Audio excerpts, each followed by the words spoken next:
21ഉം 22 വയസ്സുള്ള രണ്ട് ചെറുപ്പക്കാരുടെ ജീവൻ കവർന്ന ബൈക്കാണ് നമ്മുടെ മുന്നിൽ നിൽക്കുന്നത്. എല്ലാവർക്കും നമസ്കാരം. നമ്മളിപ്പോൾ നിൽക്കുന്നത് പത്തനംതിട്ട ജില്ലയിലെ അടൂരിൽ മിത്രപുരം എന്ന് പറയുന്ന സ്ഥലത്താണ്.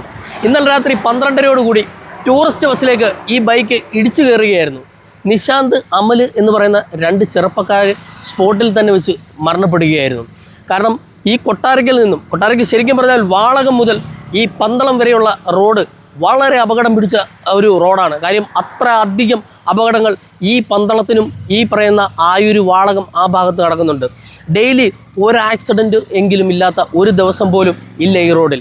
ദയവേത് ഈ റോഡിൽ പോകുന്നവരോട് പറയാനുള്ളത്, നമ്മൾ മെയിനായിട്ട് പ്രശ്നം എന്ന് പറഞ്ഞാൽ ഈ ലൈൻ ശ്രദ്ധിക്കാറില്ല. റോഡിന് നടുക്കൂടെ പോകുന്ന യെല്ലോ ലൈൻ മുറിച്ച് കടക്കരുത് എന്ന് പറഞ്ഞാൽ ഉറപ്പായിട്ടും അത് മുറിച്ച് കടന്നു പോകുന്ന രീതിയിലുള്ള വാഹനങ്ങളാണ് ഈ റോഡിലൂടെ പോകുന്നത്. കാര്യം അത്ര ഞങ്ങൾ പലപ്പോഴും കണ്ടിട്ടുണ്ട്.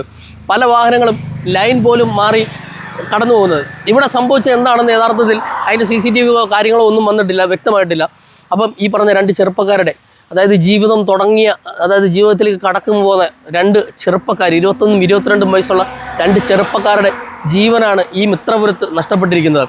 കൂടുതൽ വിവരങ്ങൾ നമുക്ക് ഈ പറയുന്ന ഈ മരണപ്പെട്ടു പോയ കുട്ടികളുടെ വീടിൻ്റെ അടുത്തേക്ക് പോയി നമുക്ക് നാട്ടുകാരോടും സുഹൃത്തുക്കളോടും ബന്ധുക്കളോടും ഒക്കെ ചോദിച്ചിട്ട് വരാം.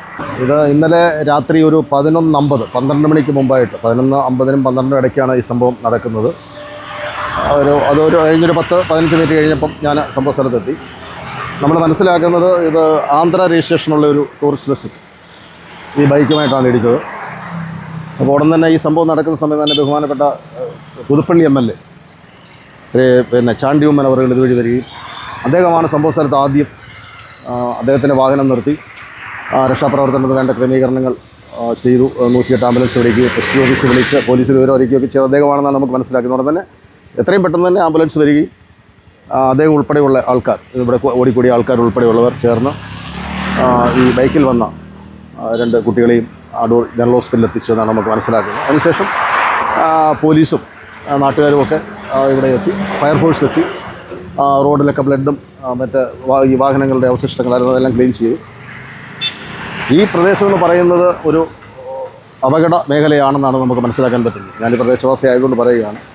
അമിതമായി വാഹനങ്ങളുടെ വേഗതയും അശ്രദ്ധമായ ഡ്രൈവിങ്ങും ഒക്കെയാണ് ഇങ്ങനെ വലിയ ദാരുണമായ എന്തെങ്കിലും ഉണ്ടാകുന്നതിന് പിന്നിലെന്നാണ് മനസ്സിലാക്കുന്നത്.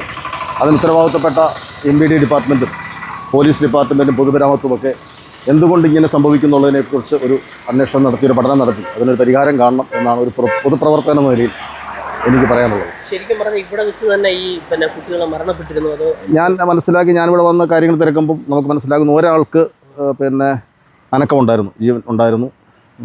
അത് ഹോസ്പിറ്റലിൽ ചെന്നതിന് ശേഷമാണ് മരണപ്പെട്ടത്. പക്ഷേ ഒരാൾ തൽക്ഷണം മരണപ്പെട്ടു.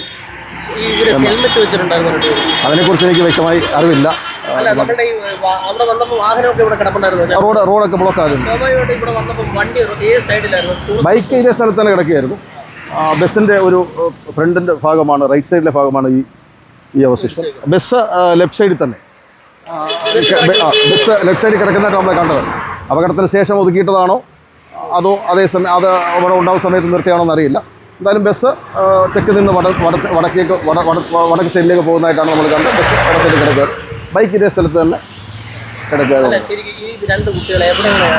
അവരിവിടെ അടുത്ത് വെള്ളച്ചാൽ എന്ന് പറഞ്ഞൊരു സ്ഥലമുണ്ട്, അമ്മാണ്ടകര വാർഡാണ്, ഇതിനടുത്ത് തന്നെയാണ്, അവിടെ ഉള്ളവരാണ്. അവർ രണ്ട് കുട്ടികളും ഇവിടെ സെൻട്രൽ ബസ്സാർ, ചേന്നമ്പള്ളി സെൻട്രൽ ബസ്സാറിലെ ജീവനക്കാരാണെന്നാണ് നമുക്ക് മനസ്സിലാക്കാൻ കഴിയുന്നത്. അവർ ജോലി കഴിഞ്ഞിട്ട് അവർ വീട്ടിലെത്തിയിട്ട് തിരിച്ച് പെട്രോൾ അടിക്കാൻ പമ്പിലേക്ക് വരികയായിരുന്നു എന്നാണ് അവരുടെ സുഹൃത്തുക്കളായ 1-2 പേര് പിന്നീട് നമ്മളോട് ഹോസ്പിറ്റലിൽ വെച്ച് പറയുകയുണ്ടായത്. അതിനെക്കുറിച്ച് വ്യക്തമായി നമുക്കറിവില്ല, അവർ പറഞ്ഞുള്ള അറിവാണ്. കുട്ടികളെക്കുറിച്ച് മോശം അഭിപ്രായങ്ങളൊന്നും ആർക്കും ഇല്ല, നല്ല കുട്ടികളാണ്. പാവപ്പെട്ട വീട്ടിലെ 2 കുട്ടികളായിരുന്നു.